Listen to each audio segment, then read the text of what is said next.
This has been a really good year so far with Australian films. Just combining your experience and your heads. What's going on? What's going right?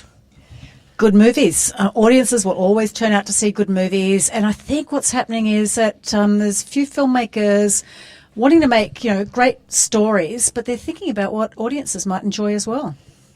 And marketing. They're letting people know that they're out there. That's good. It's very important after all that work. Hundreds of people work on these movies, and they love it when people actually turn up to see them. This was the big issue last year. We had really good films that weren't well marketed, or we had posters that didn't communicate. Right. Now, who takes the credit for the design of the poster for this movie? This is very much Universal Pictures. Universal Pictures haven't got behind many Australian films in the past, but they've come on board in a big way on The Dressmaker, and right from the outset, they've been on board now for 5 years. They just understood what it was that we wanted to communicate. Mm-hmm. A funny, moving, big, entertaining movie starring brilliant cast and those gorgeous costumes, and they just nailed it in the campaign. His poster art has been a bit of a problem with some films, and that basically sells a ticket.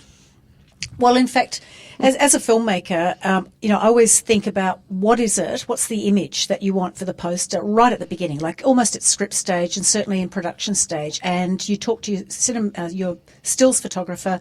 You don't leave it up to what's happening on the day and the stills photographer just hopefully catching it. You storyboard that image. You say exactly what the concept you want is, and then you leave your photographer and your actress to get on with it and look at the results. I mean, Kate and Ben King did a beautiful job that day.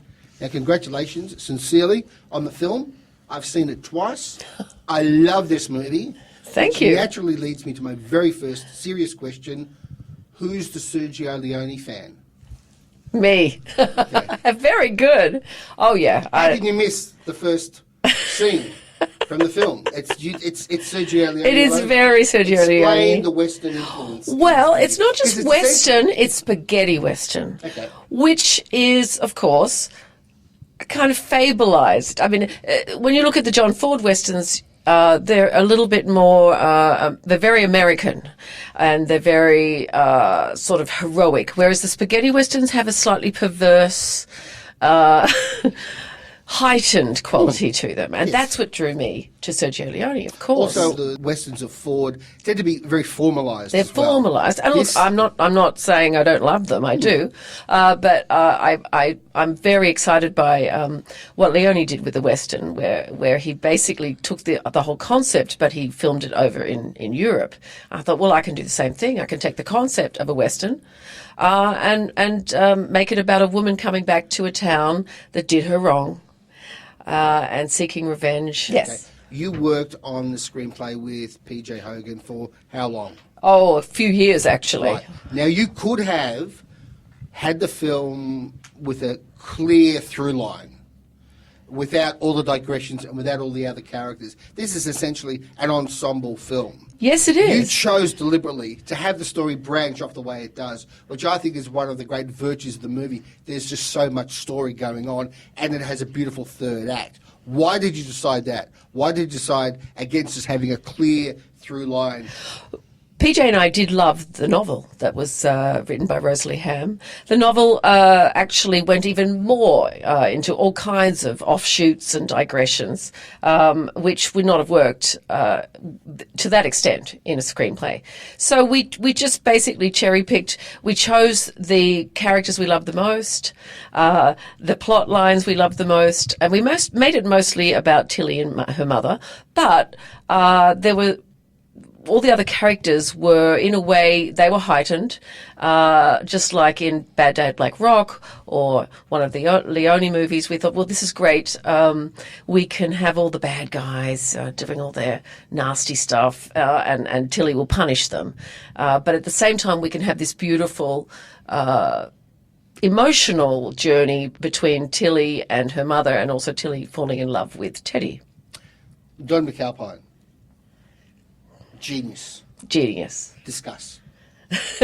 Well, I have always loved Don's work, ever since I saw My Brilliant Career, actually, when I was 19 years old. And, of course, I also fell in love with Judy Davis then. I'm still in love with her.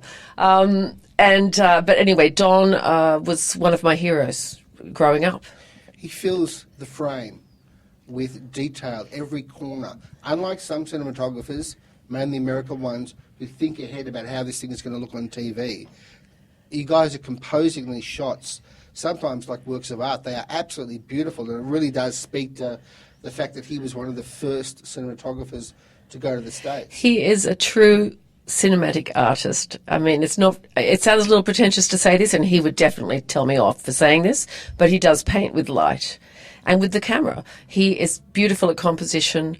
When we first started discussing the idea of a Western feel in terms of the look, he got so excited. He said, Joss, I always wanted to work on a Sergio Leone movie. I never had the chance. So now this is my chance. And how do you guys... I'm sorry, Sue, go. I was just going to say, I mean, the central visual irony of those frocks in that setting was also something that was embedded in the book and attracted both Jocelyn and I to the story, but Don was the one that absolutely brought it alive, working with the detail of Marion Boyce's beautiful costumes, but the absurdity of having those in that big, wide Australian landscape, amongst the boulders and the trees and the vast plains. I mean, that was the joy of what Don was able to do, was to be able to bring that canvas to life, but also to have the intimacy of the performances and the actors' faces do their job. And how do you guys work together as producer-director? One imagines a long table with you at one end screaming about artistic integrity and vision, and you at the other end screaming back about money and budgets and returning money to investors. Well, the funny thing is that the artistic vision starts right at the beginning when, I fell in love with the book and had in my mind, the film that we saw premiere last night in my mind back then, but I had to find the right writer-director that could bring it alive, and that in my mind was always Jocelyn Moorhouse, always. And it was because of Proof. Proof was a beautiful, tragic comic film that captured, that balance, I suppose, between humour and pathos. But in many ways, bringing Joss on board, I mean, we've just shared that dream and that vision for what this film could be from day one, and it's been an absolute joy working together now for the 4 or 5 years we've been working. Now, in all honesty, filmmaking always involves some amount of compromise, also a lot of happy accidents as well. In percentage terms, how happy are you with the film that's on the screen compared to the vision that you originally had for it? I can say I'm 100% happy, because it is everything I had hoped for in terms of the screen artistry that is displayed on the screen, the setting for it, the beautiful performances. It's everything that I'd hoped for. So, no, I'm really happy. This film says some pretty politically incorrect things, including that beauty is a weapon. Is this the sort of message that you guys should be imparting to women these days? Or is it a hard fact of life that it actually... I think it's a hard fact of life, actually. I think it is... beauty can be a weapon. Well, actually, it's couture that's the weapon, because it allows a woman to make an impact.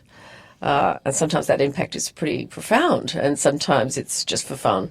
And, I think it's saying that every woman can do this, provided she has the money and the great dressmaker. But it also can lead to their downfall. So, the theme of sort of vanities and, the ultimate, I suppose, tragedy of when that vanity takes over.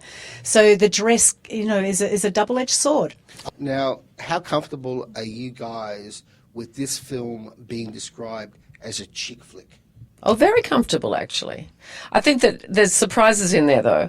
And I think any men that get dragged along or choose to go along of their own volition will be pleasantly surprised.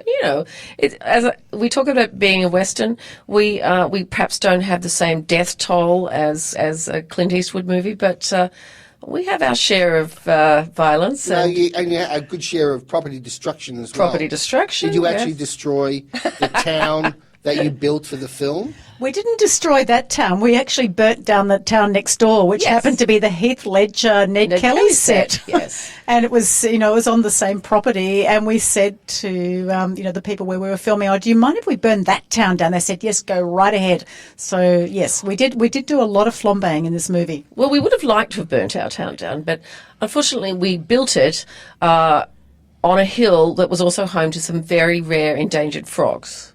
So we weren't allowed to. Okay. Now, do you guys believe in the principle of equality of treatment of film directors regardless of gender? Of course. Have either of you guys seen Star Trek II Into Darkness? No. Yes. Okay. That's the one In with... that film, yes. in that film, there is a shot of Alice Eve in her underwear looking magnificent. The director, J.J. Abrams, was widely criticised and had to actually apologise for that shot, for being gratuitous, for being sexist, etc. In this film, you have a very similar beefcake shot of Liam Hemsworth with his shirt off. Can you not be accused of the same thing?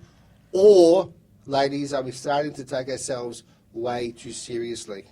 I think we're taking ourselves a bit too seriously when it comes to getting all hot and bothered about seeing somebody without many clothes on. Because look, if it's a beautiful creature, male or female, well, celebrate it. Why not?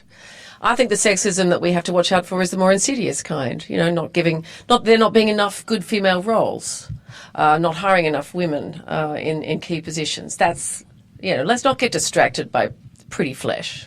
And Justin, just quickly for the record, could you just give us like one positive lesson that you learned both from your experience in Hollywood and from the Eucalyptus saga? Yes, definitely. Life is more important than movies. Life will always surprise you. But movies are a great love of mine, and so stick to what I love, which is just trying to make a good story and work with great people. Would you be ever incorporating your personal experiences with your autistic children into a film project? I would like to, yes. They've changed my life. I have 4 kids. All of my children have changed my life, but my autistic kids have completely remade me. And so, yeah, I'd like to do a movie about that sometime.